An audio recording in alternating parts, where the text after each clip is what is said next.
I was born in a retreat centre. It's called the White Eagle Lodge, and it was started by my grandmother, Grace Cook.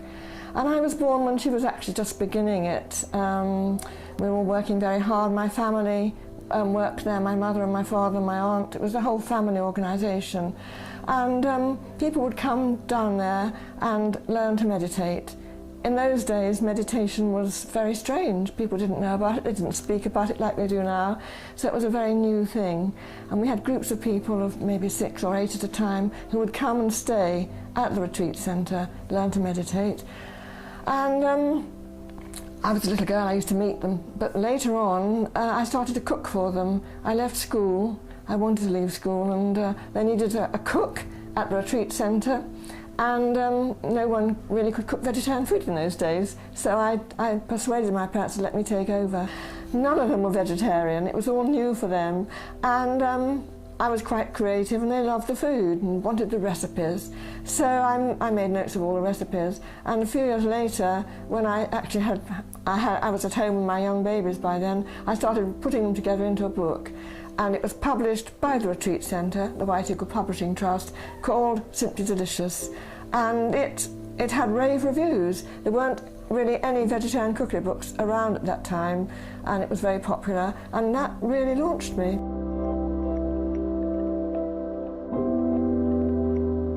It was a wonderful upbringing because it was our absolute belief in spirits, angels, healing, meditation. So I've really continued from there, but I think I've just got simpler in a way. I've gone a little bit more into the Buddhist approach, really, very simple. But I don't call myself a Buddhist. I don't call myself anything, actually. I'm not a human being having a spiritual experience. I'm a spiritual being having a human experience. That's how I feel about it.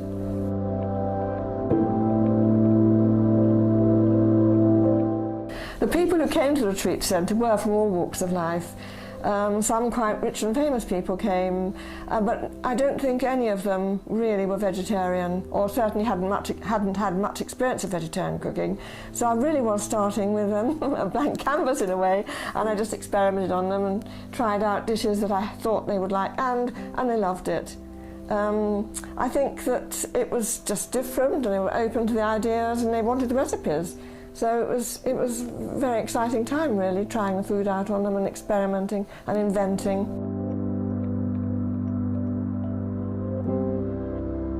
I did have an extraordinary traumatic experience, really. I'd been brought up in the White Eagle Lodge completely from birth. You know, in fact, my birth was predicted before I was even born. So I was absolutely embedded in it, and I worked until I was 30 or so in there, just completely absorbed in the teaching. But I began to feel that I needed to find out for myself what I truly believed, rather than having been told all my life. And although I believed in spirit and all the things they were doing, I just needed to get away, to just basically find my own way, I think. And it got very, very intense for me. And my husband also was working with me. We were doing it together. We both had the same feeling. So with great difficulty, really, we moved away. But the amazing thing was I suddenly found I was pregnant during this time, completely unexpectedly. And I thought, oh no, on top of all of this, I'm pregnant now. But actually it was wonderful because it gave us a chance to withdraw in a harmonious way from the centre. It gave me the chance to have a new baby and all the joy of nurturing a baby. It was very, very healing, and it was actually symbolic of the new life that I was starting in other ways. So it was a wonderful time, really, but also very painful.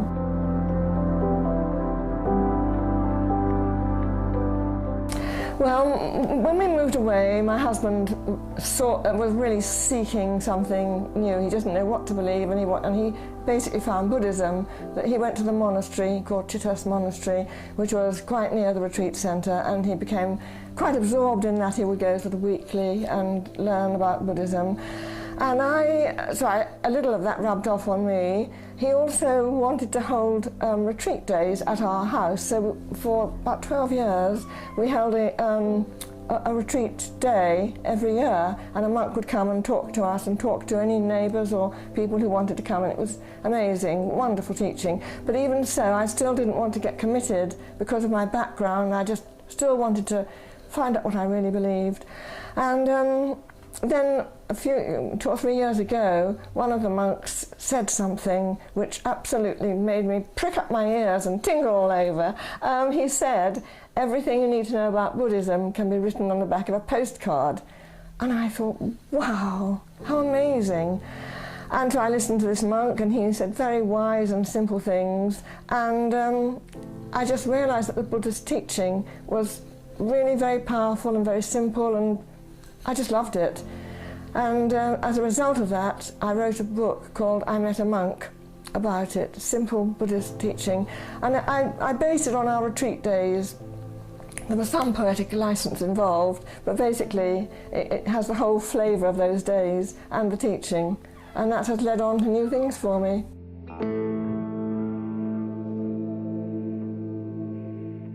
They were really from all walks of life. The funny thing was that when I started writing this book, these people appeared.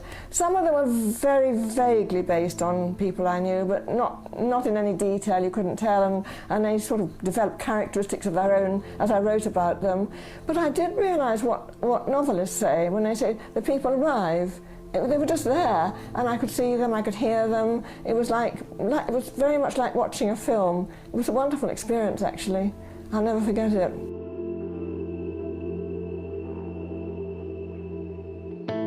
I would say just do it, really. Have a nice atmosphere, have a nice peaceful place. Decide what time scale you're going to have. I mean, we had people, they would arrive about 9:30, and then they would go about 5:30 in the afternoon. If you can have, if there's a monk, a Buddhist monk, you know, from a monastery or somewhere who would be willing to help you, that would be wonderful, because you've got all the, obviously, the learning, the common sense and all that background. But you could still do it with readings. I mean, actually you could take bits from my book, I Met a Monk, and plan your own day's retreat. It was a series of meditating or just being mindful for half an hour, and then we'd perhaps have a little bit of teaching from the monk, and then we'd maybe have a walking meditation in the garden. Just plan it out in sort of half-hour or 45-minute chunks and just flow with it. It's not that difficult to do.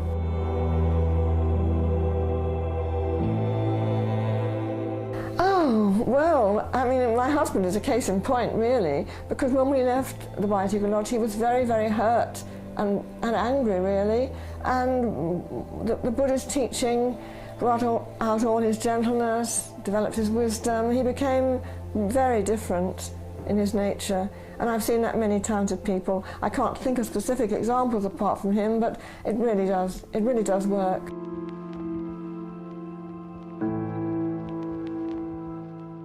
As far as I'm concerned, it's all based on the breath. This is where the particular mindfulness, which I have written about in my latest book, Every Breath You Take, differs from some people's mindfulness, because you start with the breath. This is actually the Buddha's way of doing it. And if you're stressed, if you've got an angry thought, if you're worried, you just breathe. You go, feel the air going in from the tip of your nose, and you follow it down as far as you can into your chest, and then you feel it going out again.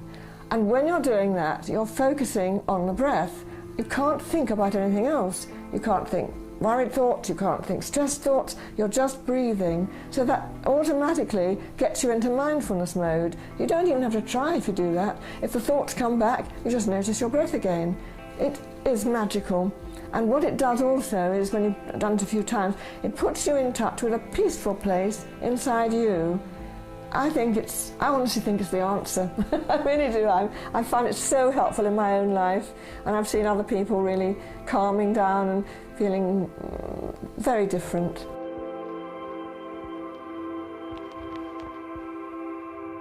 My husband became ill from Lewy body dementia very, very suddenly. He lost his memory, and he just got worse and worse. He spent, I think it was 7 months in hospital because he fell over. I was trying to care for him at home, but he was getting so ill I couldn't cope with him. He fell over, I couldn't get him off the floor. He had to go into hospital, and he stayed there, and he got worse and worse, and then he had to go into a high dependency nursing home.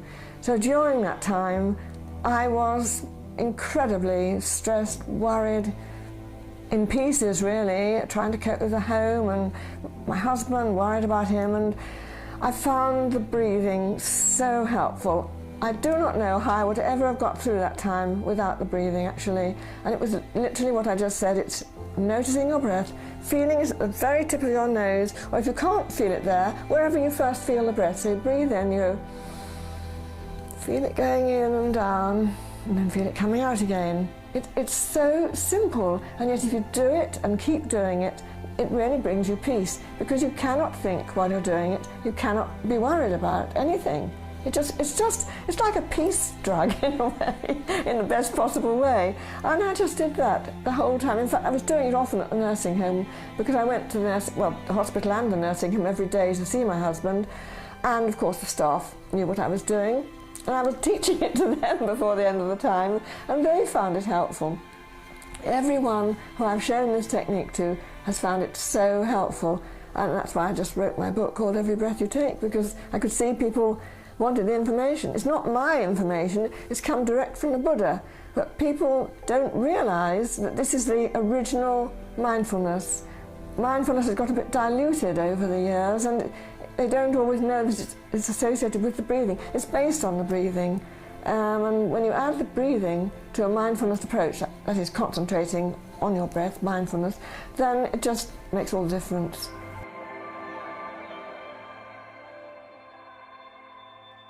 I'm going to talk about the Buddha's mindfulness and explain how that is the original mindfulness. Take everyone right back to the night when the Buddha gave the very first talk on mindfulness, which is recorded because at the time when the Buddha was teaching, nothing was written down, but his followers, one in particular, remembered everything. So they repeated it and repeated it and repeated it. So a couple of 100 years later, when there was the ability to write it down, they had it word for word, so we know it's very authentic.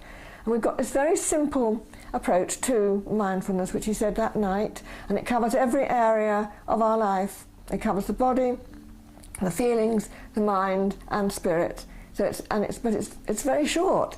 You know, it's simple and easy to do and learn. So I'm going to talk about that. I hope we'll be able to practice it for a bit. I will just be guided by what the people who come want, but that's the basis of it. And I'll probably talk about some of my experiences with it, see what they have had, if they've had experiences in mindfulness, and so on. It's going to be quite relaxed, and people will be able to ask me questions and join in.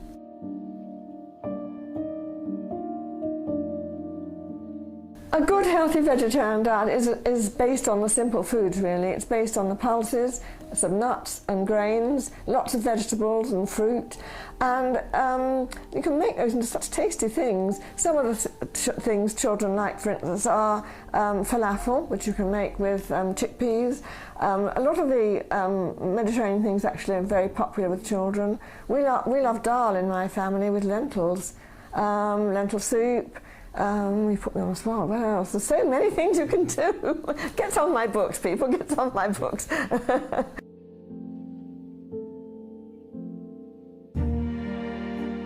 Okay, let's try a bit of mindfulness breathing, shall we? Get yourself comfortable. And if you're doing it for the first time, it's good to close your eyes. Later on, as you get used to it, you can do it under any conditions and with your eyes open. It doesn't matter. But for the moment, we'll just close your eyes, just have your spine straight. I've just taken one normal breath there to get me in the mood.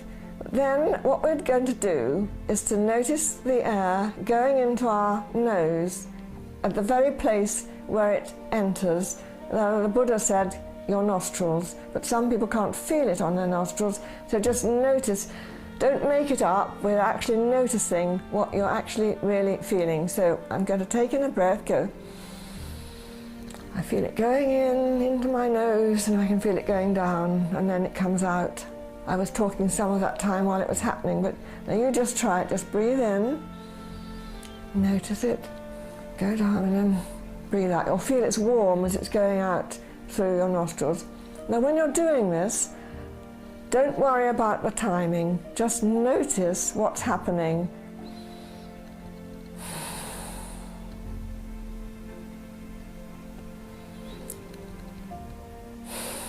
It's out, in and out through your nose. Oh, it's such a lovely feeling, actually. Now, if a thought comes along, like, oh, what am I doing, or am I doing it right? Just put your mind back completely on what you're actually feeling. Air going in and out.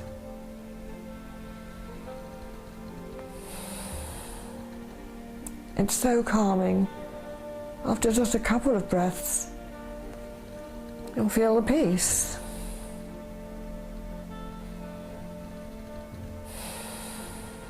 And the more you do it, the easier you'll find just to concentrate on your breath. And what you'll find is your breathing becomes slower automatically. You don't change it, don't think about it, just notice.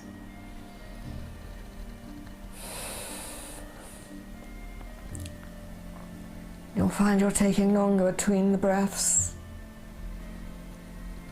And after you've practiced for a little while, when you've done it a little while over the days, you'll find that you don't get so many thoughts coming in. You won't be perfect to start with. You'll often suddenly find your mind has run away with you and you're thinking all sorts of thoughts, and then just bring yourself back to the breath. Always anchor yourself with the breath. As you do this, you'll find you can do it under any circumstances. You won't have to close your eyes. I'm closing my eyes now because I'm doing it as I would if I was learning it, but during the day, if stress comes up or I'm worried about something, I just do it with my eyes open, just concentrating on my breathing. It's quite helpful when you first start to do it for, say, a minute. And that may seem an awful long time when you first start. But if that's too long, just do 3 breaths. What I do, I still do, but I also started this when I first started this breathing.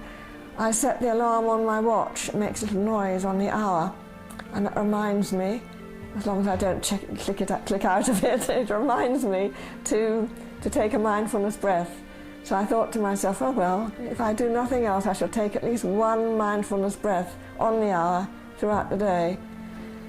And the more you do it, the more helpful it becomes, and the more you'll want to do it, and it can just increase. And then once you've really got into it, you may find you just want to start a little mindfulness meditation practice, maybe up to 5 minutes or longer. This is a wonderful way of meditating. Again, it's the Buddha's way of meditating, based on mindfulness, and you can just build up the time as you go, for as long as you want to. Start with 5 minutes, and I generally do 20 minutes at a time, which I find a nice amount of time. And I may do it first thing in the morning when I wake up. When I'm really on form, I do it first thing in the morning, and sometimes at lunchtime, and sometimes in the evening before I go to bed. But that's not, I don't always. I try to do it when I can throughout the day, and I find that keeps my day really peaceful and keeps me strong. So do give it a try. I don't think you'll regret it. It could change your life. It really has changed mine.